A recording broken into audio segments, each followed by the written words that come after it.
Folks, wonderful news. It is Friday. It's Freaky Friday. It's the beat. And you know what? It's the last Friday of May. It's all downhill from here. The longest month of the offseason is coming to a close. Congratulations, Berm. We did it. This is insane. Can you believe it's June already? Well, it's not right now, but like, it's seriously, no. There's something wrong. Time is moving faster than it ever has before. And I would like to get to the bottom of it because I cannot believe that May is over, because I can't even believe May has already begun. And so here we are. It's Freaky Friday, as every Friday is on the beat.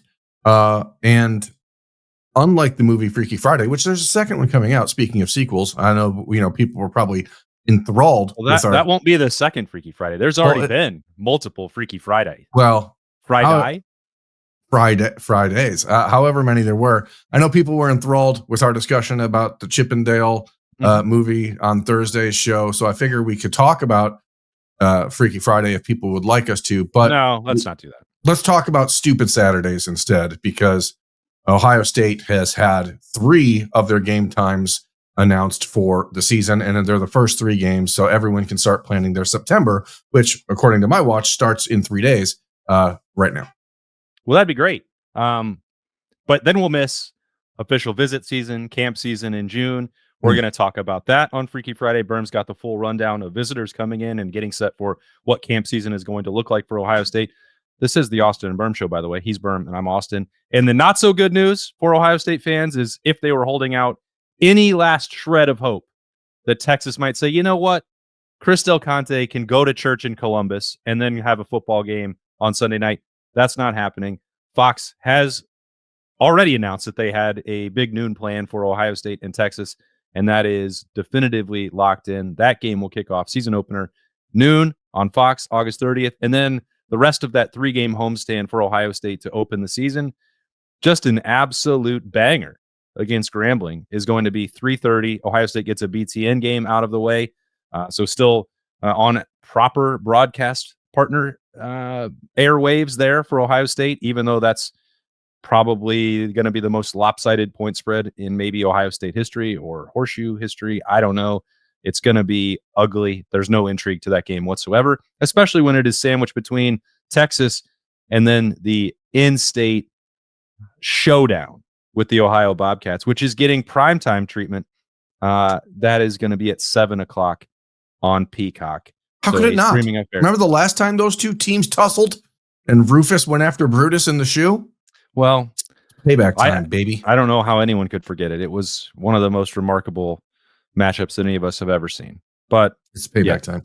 Berm has that listed at 7:30 over there. If you're watching, it is actually at 7. So the graphic. No, I want people to show up 30 minutes later. Okay, gotcha. Whatever. Anyway, it's a night game in the shoe. It is a night game. You can figure it out. It's Ohio State's lone likely home night game of the year again. Although I'm still holding out hope somehow the Penn State game ends up at night. We'll see. This is terrible for Ohio State fans. It's really a bad home schedule this season.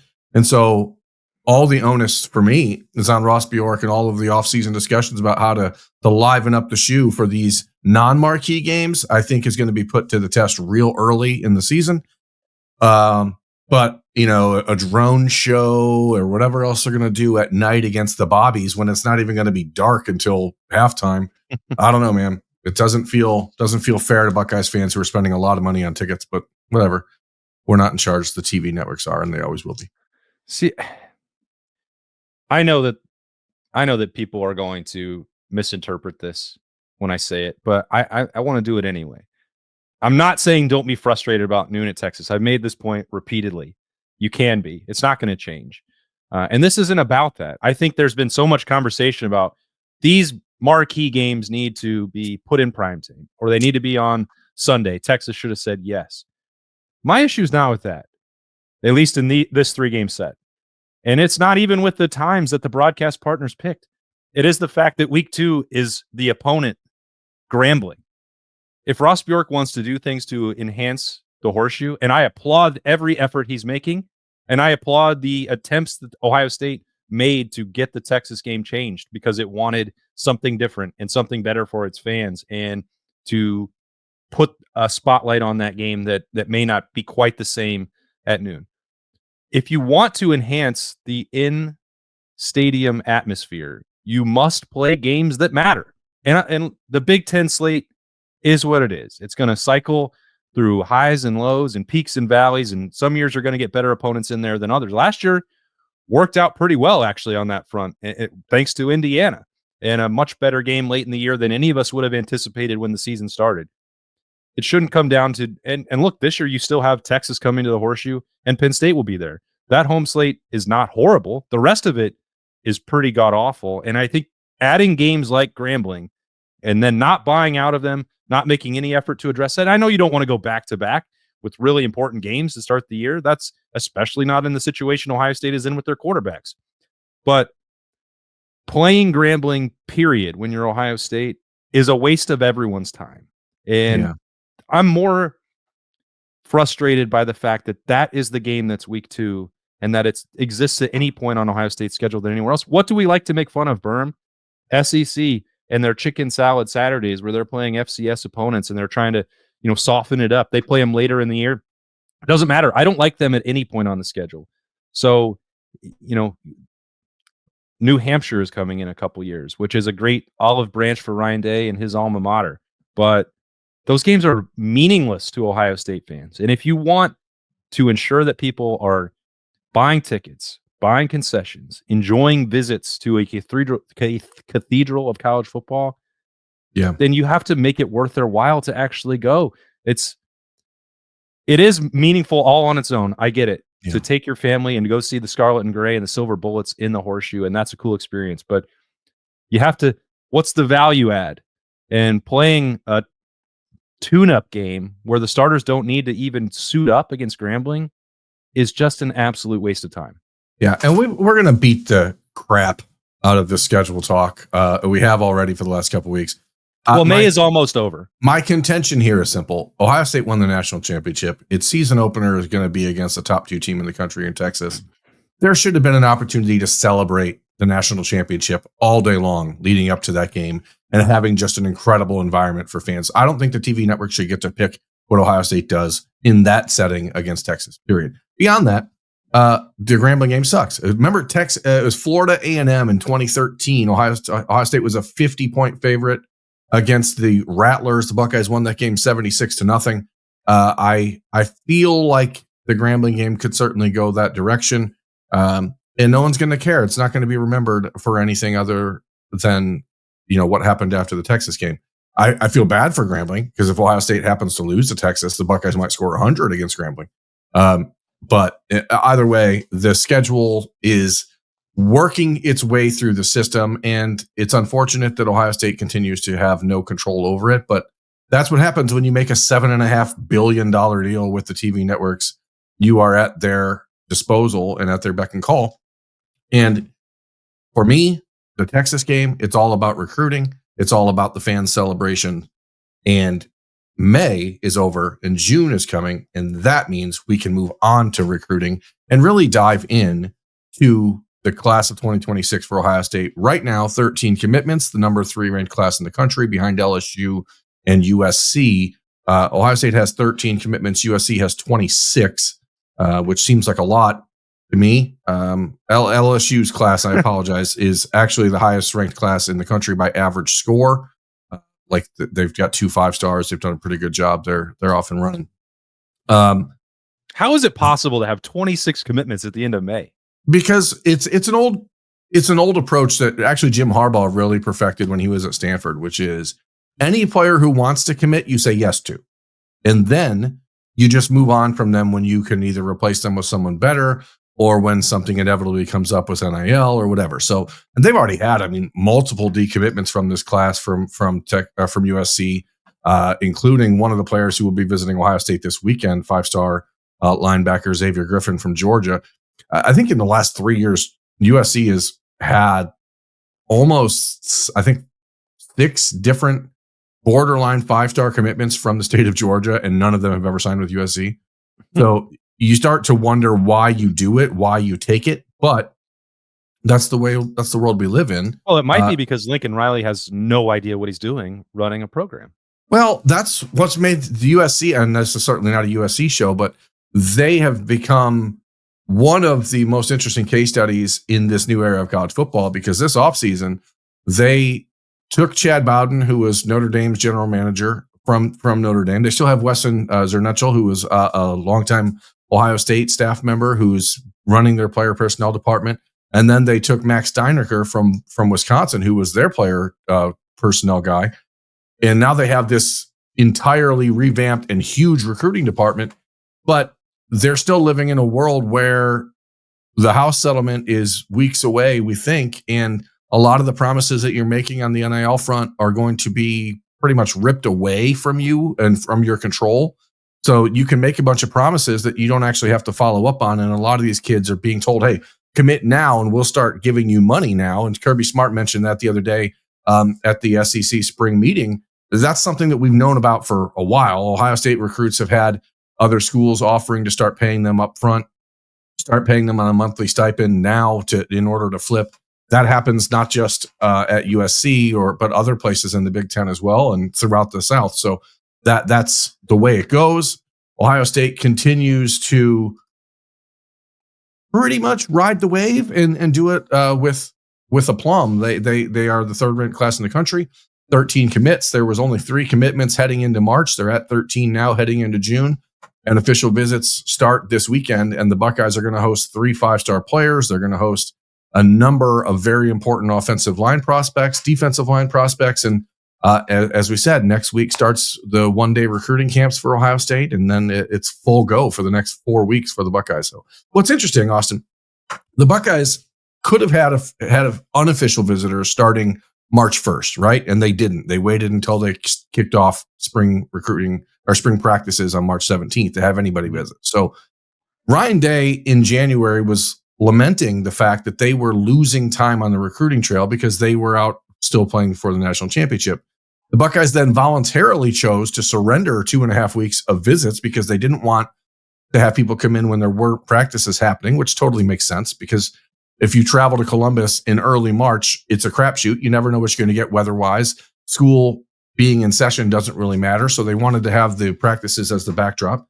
So the Buckeyes eliminated 2 weeks of their visit possibilities, and now official visits have been able to go on for the last 6 weeks, and the Buckeyes haven't done those until now. So they continue to be very steadfast in their approach, which is they think has worked. Ryan Day has turned the focus for Ohio State over the last 5 years from official visits in the season with big games as backdrops to June, really wanting to hone in on getting families together, getting players and all of their families together with the Ohio State coaches and their families when they have more time to spend with them.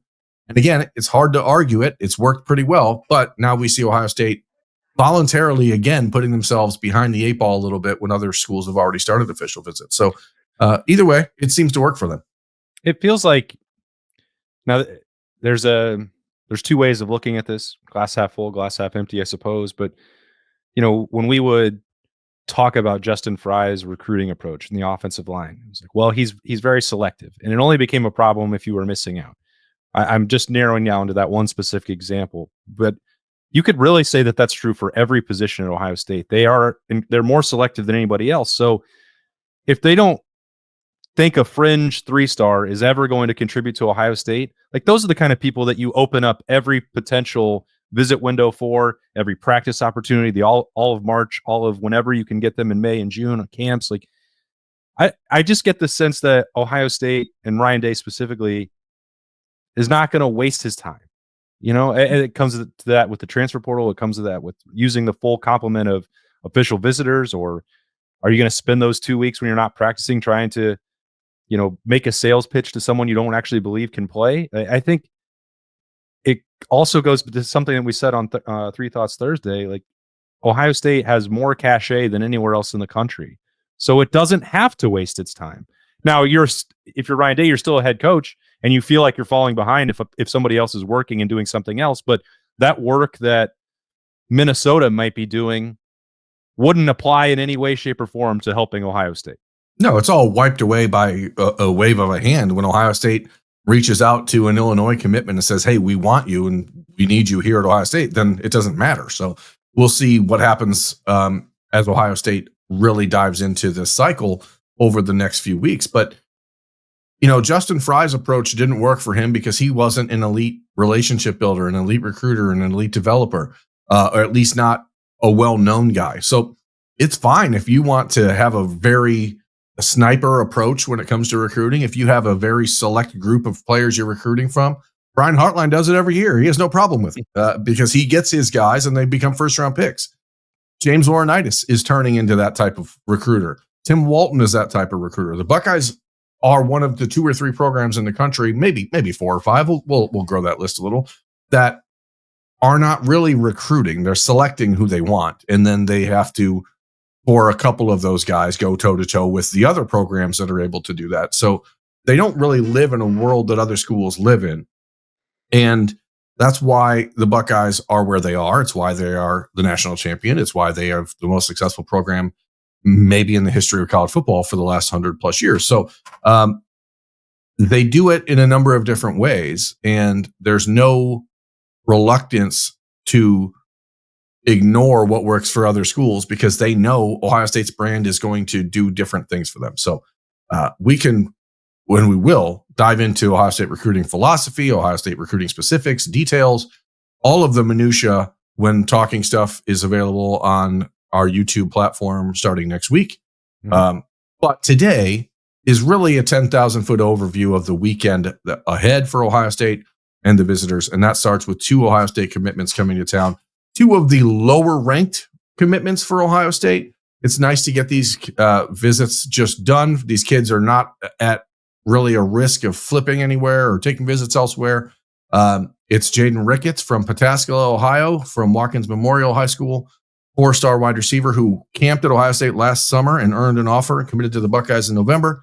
And Corbin Fordham, a Florida State legacy from Florida, who is one of 2 Ohio State commitments from the Bowl School in Jacksonville, Simeon Caldwell, the other at safety.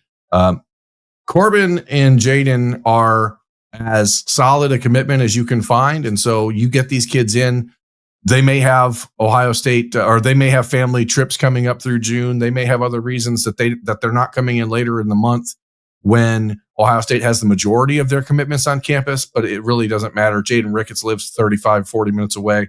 I would expect to see him at camp multiple times in June as well, just to get into work with Brian Hartline. So These are the easy ones. This is you guys are locked in, no concerns, no worries. You're not taking visits elsewhere. These are not big money NIL guys. None of that stuff has to really be sorted out. These are the program definers, the program builders, and Jaden Ricketts and Corbin Fordham aren't going to get a lot of attention from Ohio State fans because there's no drama around them. But these are the types of kids you really need to have as the foundation of your class. All right, so shift gears to the hard part then, Berm. You look at this weekend, it is heavy on offensive and defensive line, which makes sense. That is where Ohio State's recruiting emphasis needs to be. I wonder, because you just look at it, it jumps off the page. 4 and 5 stars on both sides of the line. You have to build that way out when you're constructing a national championship team. But all weekends aren't going to be like this, right? They're not all going to be loaded at these 2 specific positions. No, they're going to be. They have to be. They have to be. Okay. Here's the thing. Ohio State has 13 commitments in their class of 2026 right now, okay? But if we break that down, if you break down the 13 commitments, there's 4 receivers committed. There are 3 defensive backs committed. And so more than half of it's just those 2 positions. So there's no quarterback committed. There's no running back committed. There's no offensive. There's 3 offensive line committed, and they probably want 6. There's no defensive lineman committed, and they need 4 or 5. You have only 1 corner, 1 linebacker. You want to maybe triple up on both of those spots. So there's a lot of work to be done. But the trenches, especially the defensive line, which has taken a lot of heat, and Larry Johnson, his approach and how Ohio State handles recruiting in that position group has been the subject of many, many conversations and articles and lamentations and wailings and straight up crying in some cases. But yeah, this has to be Larry Johnson. Well, there are only so many 5 stars and 4 stars to go around. Like every weekend's going to be like this. Yes, okay. They have to be. Now, here's the thing. We'll start with the offensive line and just go player by player here. If you're watching this on 10TV Plus or 10TV.com, you can see the players listed. If you're just listening, We'll break them down for you like this. Is Felix Ojo from Texas. It's basically, we think, an Ohio State and Texas fight. It is hard to go to Texas and win a recruiting battle against the Longhorns for any position. Doing it for an offensive lineman, for a first-year offensive line coach, is more difficult. Now, Tyler Bowen's made a really great impression on Felix Ojo and his family. Ohio State, as we're just bouncing all over the place here, Austin, was one of the schools that was in the Final Four for Jackson Cantwell, another 5-star offensive tackle who picked Miami. Now, Jackson Cantwell's recruitment, the discussion around the NIL in his recruitment was that he was going to be pocketing close to $2 million per season in college, which is insane for a player who's not played a snap of college football. Ohio State was not shy about being involved in that conversation. Now, I'm not sure exactly the specific number. I don't know if the Buckeyes touched the $2 million mark themselves in their offer, but the fact that they were in that conversation is telling, and it does at least give some indication of what they're willing to do or where they're willing to go when it comes to Felix Ojo. But Texas has pancake money and oil money and all this other stuff that they give to every offensive lineman. I remember when that used to be a huge deal. Oh my gosh, Texas has $50,000 in pancake money going out to their offensive linemen. How are they ever going to lose a battle? Yeah, oh man, those good old days. Well, the thing is, Kyle Flood, I was going to say Kurt Flood, baseball's first free agent. Kyle Flood, the offensive line coach down at Texas, doesn't lose many of these fights. He's a really good offensive line coach. So it is really important for Ohio State to figure out what Felix Ojo is going to do after this weekend.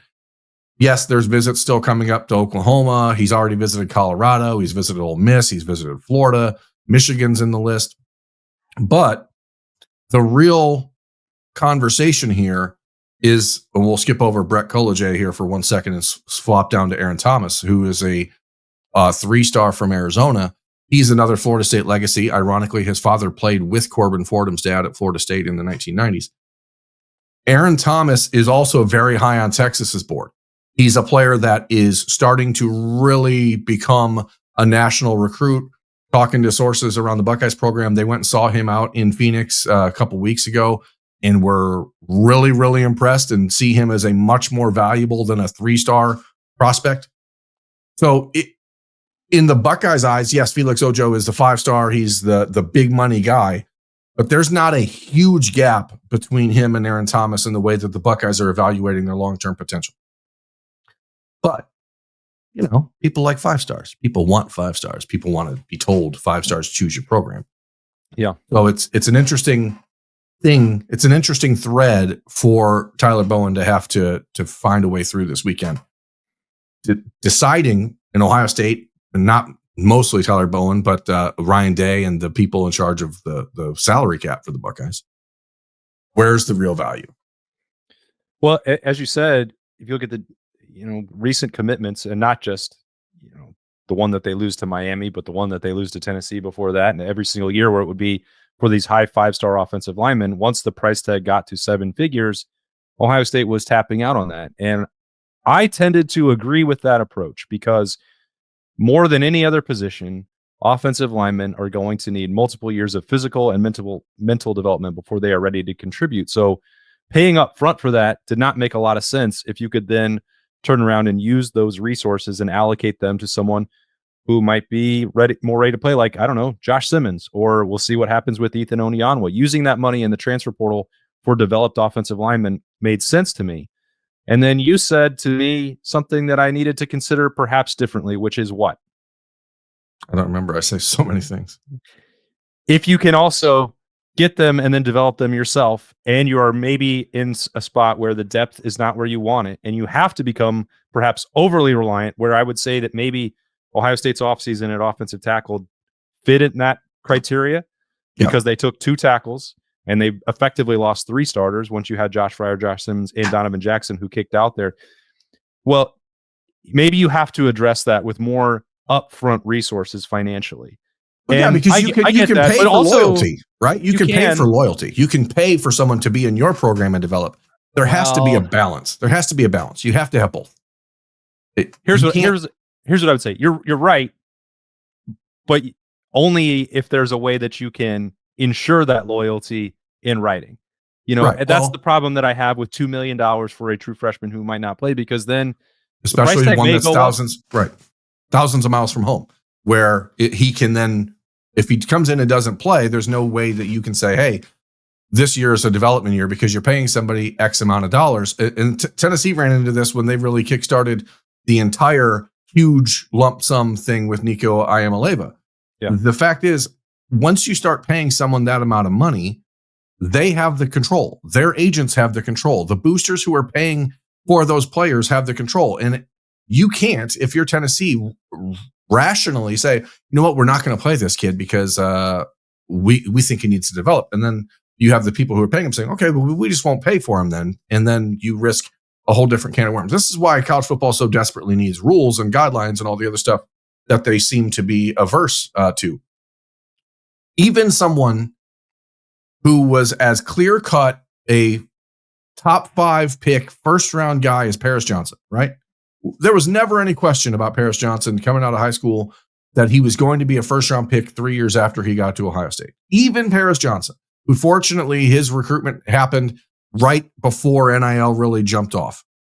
But even Paris Johnson, the Buckeyes got what? 17 games out of him?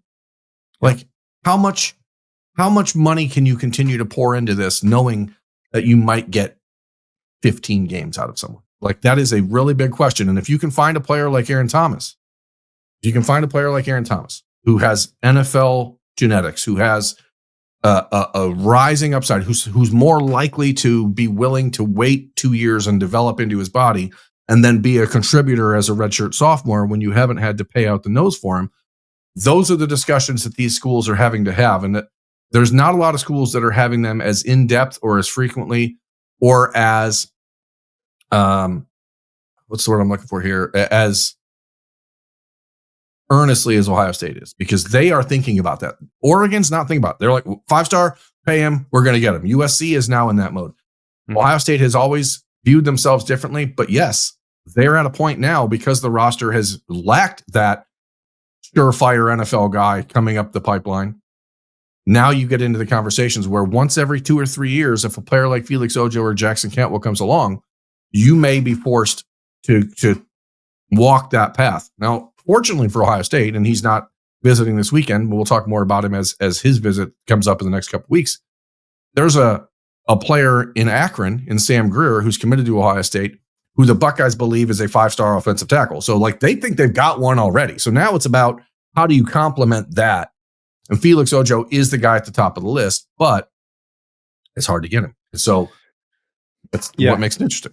This could go a long show. This is why Talking Stuff, for those of you who've never watched it, is always like an hour-long show, because the nuance for Ohio State recruiting is spectacular. I don't want to skip over Brett College, so let's move in. He's a guard from IMG Academy. He's originally from Colorado. It's Ohio State. It's Oklahoma. It's Michigan. It's Miami, Florida. Those schools all involved. Georgia involved. What they really love about Brett College is that he is the more traditional Ohio State offensive lineman in the last decade. And by that, I mean a guy who's 6'5", 305 pounds, who can play tackle, he can play guard, he can play center.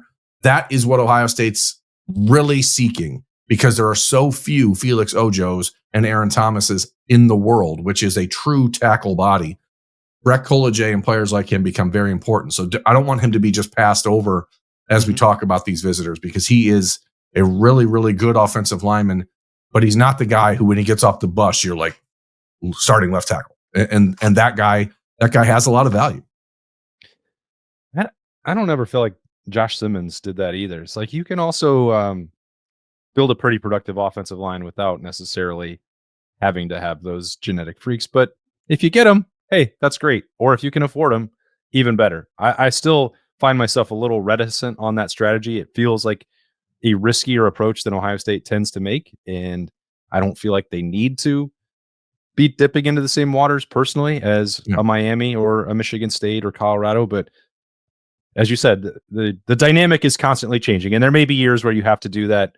I understand. It doesn't feel like Ohio State needs to dramatically change course here, given what's already working. Pretty of the list here, Berm, for you said the other guys, which are the positions that are not in the trenches, this Xavier Griffin situation and Matt Patricia's arrival and the impact of James Laurinaitis seems the most interesting to me. Yeah, and we'll go back to the defensive line because I don't want to skip that. With 4 visitors, they are certainly worth talking about. But when you're talking about the high-profile guys visiting this weekend, I couldn't think of another way to include them here other than you have 3 guys. It's Savion Hyder, the country's number 1 ranked running back, Xavier Griffin, the country's number 2 ranked linebacker, and Max Sutter, who's the number 6 ranked tight end. So these are 3 very, very good players, all in very unique positions. Savion Hyder, we'll talk about down to 4 schools: Ohio State, Tennessee, Michigan, Georgia. Max Sutter, interesting situation because Ohio State doesn't need a tight end and probably isn't going to take a second one, but yet you have to just keep windows open. You have to keep recruiting guys in the event something goes weird. Mm-hmm. And then there's Xavier Griffin, who visited Ohio State for the Buckeyes spring game in April of 2024. Loved it, raved about it, visited USC and committed a month later, and was committed to USC for a year before reopening his commitment. James Laurinaitis and Xavier Griffin never stopped talking. They never stopped communicating. But in the Jim Knowles defense, a linebacker like Xavier Griffin, there is less of a premium for him in the Ohio State defense. Now in Matt Patricia's defense, which Griffin has had more explained to him than we've ever had. Like, we don't know. I guarantee you Xavier Griffin from Gainesville, Georgia, knows a whole hell of a lot more about what Matt Patricia wants to do with the linebackers than we do at this point. But he decommitted. He's got official visits set up to Texas, to Florida State, to Alabama, and Ohio State. And the problem here for the Buckeyes is that on Wednesday, Xavier Griffin announced that he will be making a commitment on June 29th. So in the world of recruiting, there's a handful of adages that have generally rung true for the last 25, 30 years. Most of them, because of NIL, because of the transfer portal, because of coaching movement, because of all that other stuff, has changed.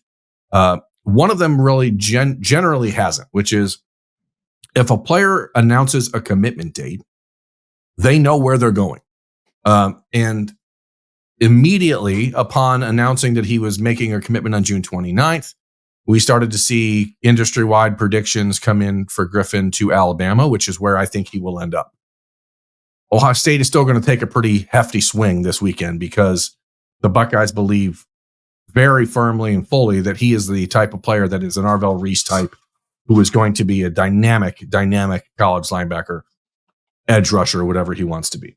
Mm-hmm. This is where, see this, gosh, can't you just see the enthusiasm? Can't you see the sparkle in my eyes? This is where recruiting is beautiful and everything impacts something else, right? So Xavier Griffin is the number 2 ranked linebacker in the country. The number 1 ranked linebacker in the country is Tyler Atkinson from Lawrenceville, Georgia, Grayson High School. So these are the top 2 players in the country at their position. Both of them are going to take official visits to Ohio State.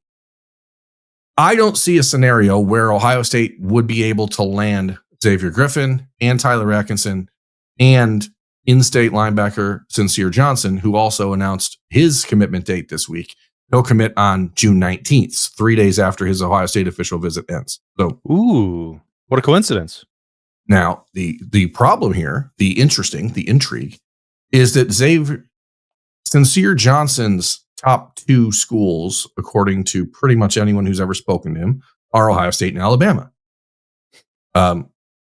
Now, there is a scenario in my mind where Sincere Johnson and Tyler Atkinson end up at the same school because they're very different players. So it doesn't hurt Ohio State in the big picture if Xavier Griffin were to choose Alabama. In fact, all the talk about Xavier Griffin in Alabama probably helps the Buckeyes as Sincere Johnson gets ready to take his official visit to Tuscaloosa next week.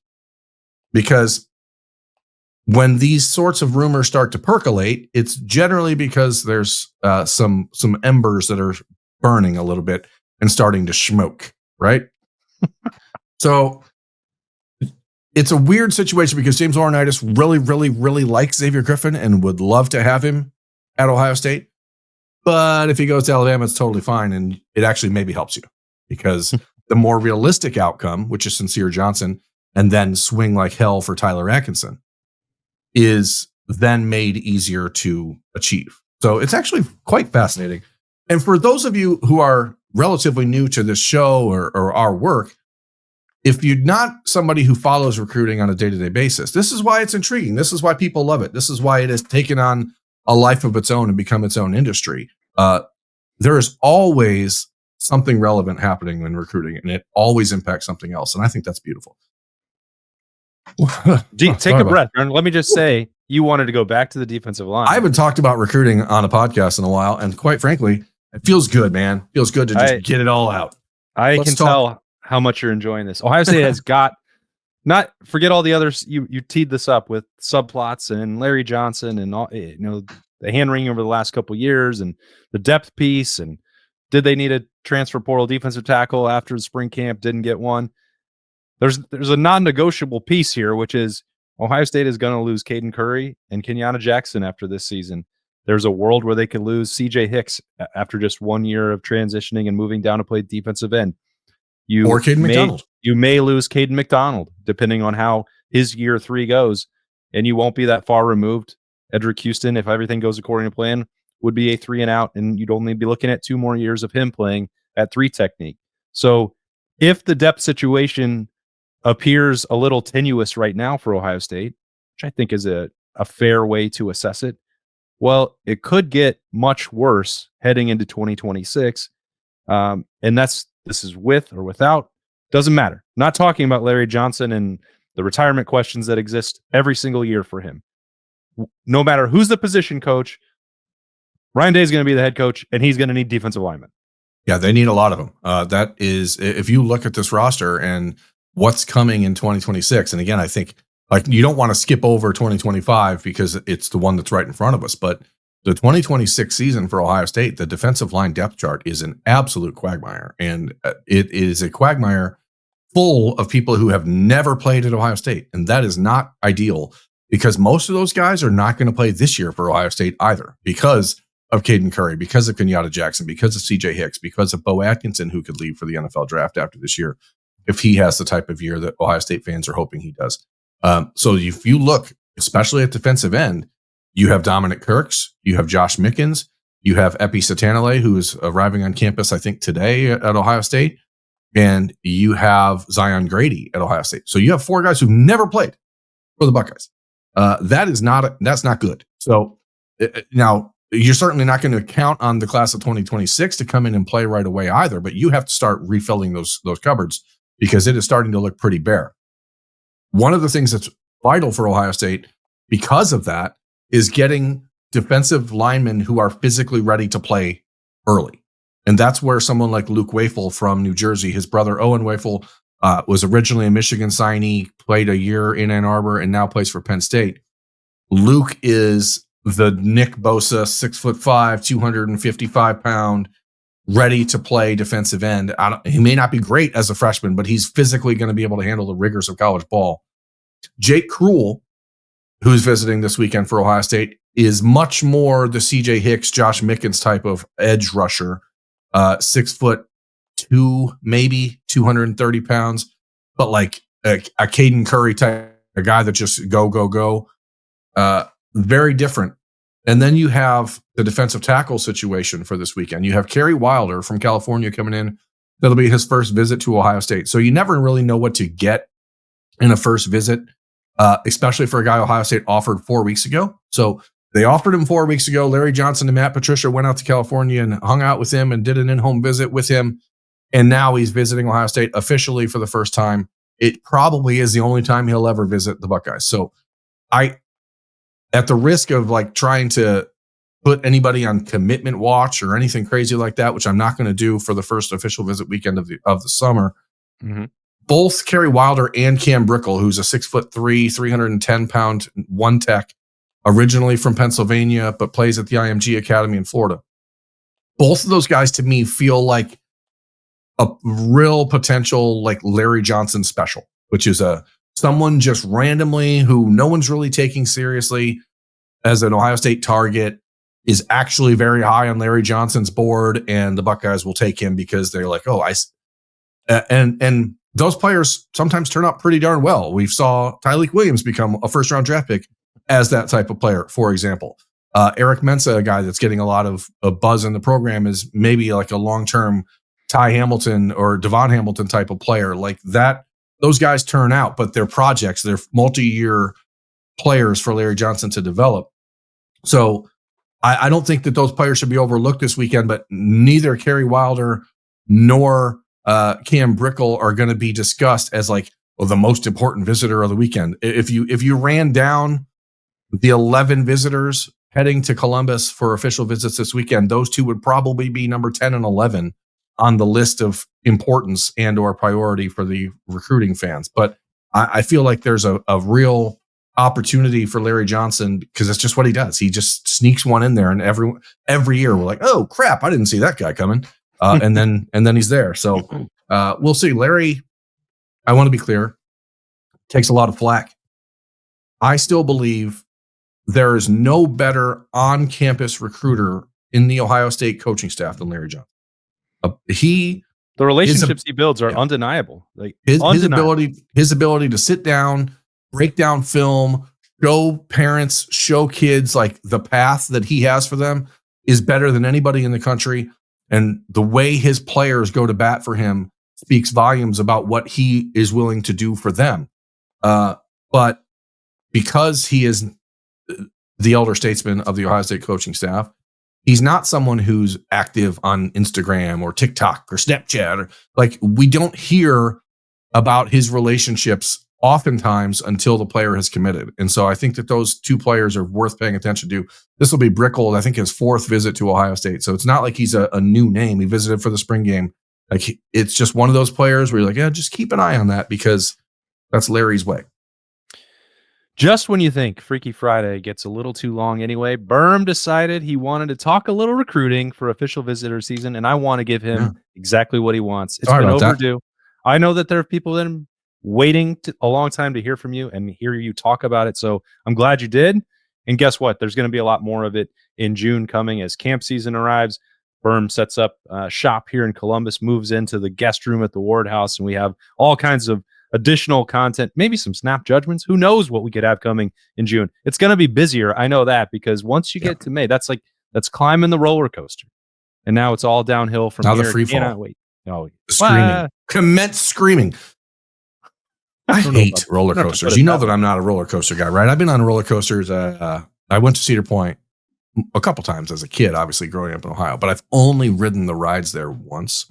Mm-hmm. And I'm going to be honest with you. So I hopped into the park, right? And everyone's like, well, the Blue Streak's the first thing there. You got to do the Blue Streak. You got to get on the Blue Streak. It's the first roller coaster. As soon as you walk in, you got to do the Blue Streak. I cried like a small child. How old was I? I don't know. I was probably 31. It was terrifying. And that old ricketa, I just never want to go back on anything like that ever again. And so when you describe May as a roller coaster, it sends me harkening back to those days of just bawling like a baby on the Blue Streak's mini bumps. I did like the Iron Dragon. I like the Iron Dragon and I like the Raptor because those were hangy ones, you know, like you're not on top of the rail, you're hanging. And I didn't mind the hangy. I like the hangers. I did not like the on top ofs. Well, then we're on an eagle, or we're at the top of a mountain and we're about to be a snowball in an avalanche. I could dig riding on an eagle. I think I could dig that. Other than the potential for some, talon injuries that would occur, because I don't know that eagles know their own strength really, because I don't know that they've ever truly been tested. It's not like they have a eagle grip strength test that they get to participate in. Yeah, but I like to think, really should be a combine for eagles. Yeah, I like to think that they would be like considerate though. They'd be like, "Hey, whoa, am I hurting you?" And you'd be like, "It's cool, Eddie the eagle," and you'd be like, "Eddie, it's cool." And then he'd drop you off and you'd be like, "Go Birds." And then you'd do the thing like that. Although he's only got like 3 knuckles, I think. I did not expect any of this to be occurring as we wrapped up Freaky Friday, but you know what? That's what happens on the beat. Yeah. Thanks for spending this month of May with us. We'll be back on Monday. We're going to have some more spring rewinds. We didn't get to every position yet. We got to knock those out before we get ready for camps and it's gonna be June. That's the song. And guess what? It will also be on YouTube. But you can still find us on 97.1 The Fan, 10 TV, and 10 TV Plus. wherever you've been getting us on audio platforms as well. We appreciate everybody hanging out with us in May. June is coming. He's Berm. I'm Austin. We'll talk to you then.